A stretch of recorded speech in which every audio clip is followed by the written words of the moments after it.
آپ نے وہ سنا ہوگا ایک مشہور اداکارہ ثنا خان جس کے آج کل سوشل میڈیا پہ بڑا چل رہا ہے. میں نے کل دیکھا اس کا حضرت مفتی تقی عثمانی صاحب نے ٹویٹ کیا ہے, اس کو مبارکباد دی ہے. تو مجھے خیال ہوا کہ یہ کوئی واقعی کوئی بڑی ایکٹر ہے جس کے بارے میں حضرت مفتی تقی عثمانی صاحب جیسے آدمی اس کو مبارکباد دے رہے ہیں, تو اس کا مطلب یہ مفتی صاحب اس کو اپریشیٹ کر رہے ہیں. تو خیر میرا رابطہ ہوا, اس لڑکی کا فون آیا میرے پاس, پتہ چلا بیان سن رہی ہے.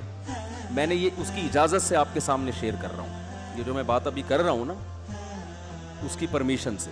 اس نے کہا کہ آپ بتائیں لوگوں کو کہ میں نے آپ کو کال کر کے اپنی کارگزاری سنائی ہے, اور مقصد اس کا بھی صرف حوصلہ افزائی ہے. تو اس نے مجھے بتایا کہ پہلی بات تو یہ کہ میرے اوپر قطعاً کسی قسم کا کوئی دباؤ نہیں ہے جس کی بیس پہ میں توبہ کر کے بالی ووڈ کو میں نے چھوڑا ہے. اس نے بتایا کہ پہلی بات مجھ پہ کوئی کسی قسم کا دباؤ نہیں ہے, کیونکہ اس پہ الزامات لگ رہے ہیں مولویوں نے الو بنایا, مولویوں نے بیوقوف بنایا, یہ کیا وہ کیا. پہلی دفعہ تو بیچاری کا مجھ سے رابطہ ہوا ہے, ٹھیک ہے نا.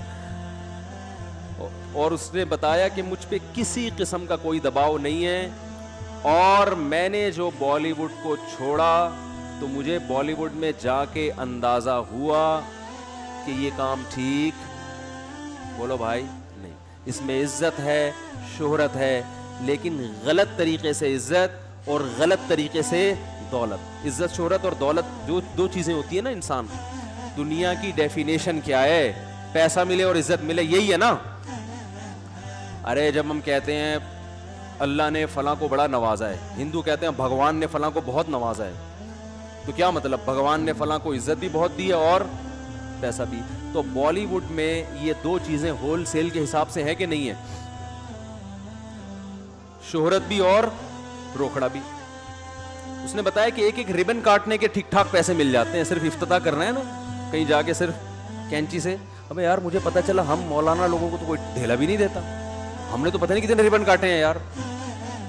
دکان کا افتتاح, مفتی صاحب آئے یہ کاٹتے ہیں اور دعا بھی, ہم تو فری پھوکٹ میں آئے اور نکل لیے. تو یہ عجیب سی بات ہے, مجھے آج پتا چلا کہ یار اس پہ بھی کیا ملتے ہیں, پیسے ملتے ہیں. پھر میں اس لیے نہیں کہہ رہا پیسے دینا شروع کر دیں, کم از کم مولویوں کی قدر تو کر لیں یار, سمجھ رہے ہو, کچھ قدر تو کر لیں. فری پھوکٹ میں اتنے کام کر رہی ہے. تو اس نے بتایا کہ ایک ریبن کاٹنے کے اتنے پیسے, ان افتتاح کر کے بھی فلاں ایکٹریسز آئی ہیں اور ماشاءاللہ ہمارے ہاں. تو اس نے کہا میں عمرہ کرنے گئی انہی پیسوں سے, لیکن میرے دل میں خلش تھی کہ میں اللہ کے گھر بھی حلال پیسوں سے نہیں آئی.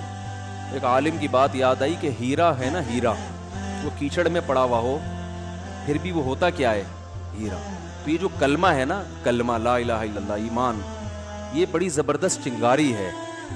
مسلمان کو احساس ہوتا ہے کہ غلط کیا ہے, غلط. غیر مسلم میں بسا اوقات احساس ہی نہیں ہوتا,